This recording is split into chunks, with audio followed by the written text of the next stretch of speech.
La Franche-Comté est la première région boisée de France. Il y a quand même 44% de son territoire qui est en forêt. C'est un grand nombre d'entreprises, de scieries notamment. Donc ça a aussi l'avantage d'avoir une très bonne répartition sur le territoire, contrairement à d'autres régions qui ont concentré leur outil de production en quelques unités uniquement. En termes d'emploi, une entreprise comme nous, c'est environ 14 000 m3 de chêne donc sorties de forêt qui sont utilisées.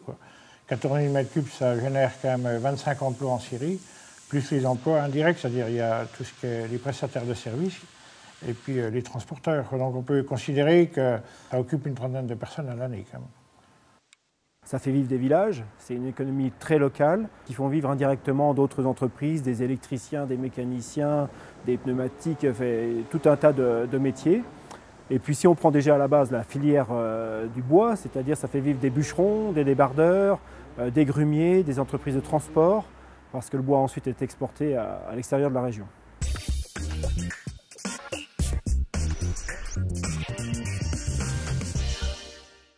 Pour nous, scierie de résineux, on est dans le pays des sapins et des épicéas. On est en plein cœur du massif. Ma scierie, il faut faire 10 km autour de la scierie avant de quitter la forêt. Donc on ne voit pas trop l'intérêt d'aller chercher le bois ailleurs.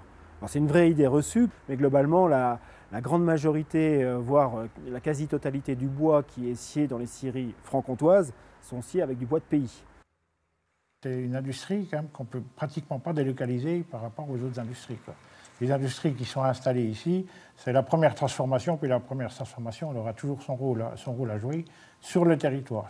C'est vraiment une industrie qu'on ne peut pas délocaliser de l'autre côté, de l'autre bout du monde, entre autres. Le fait de faire 20 essences, on intéresse quand même beaucoup plus de monde que si on était sur une seule essence, parce qu'on s'est aperçu au fil des années que des fois, il y a des essences qui marchaient pas bien ou même très mal. Donc le fait d'être diversifié, ça nous apporte toujours un volume d'affaires.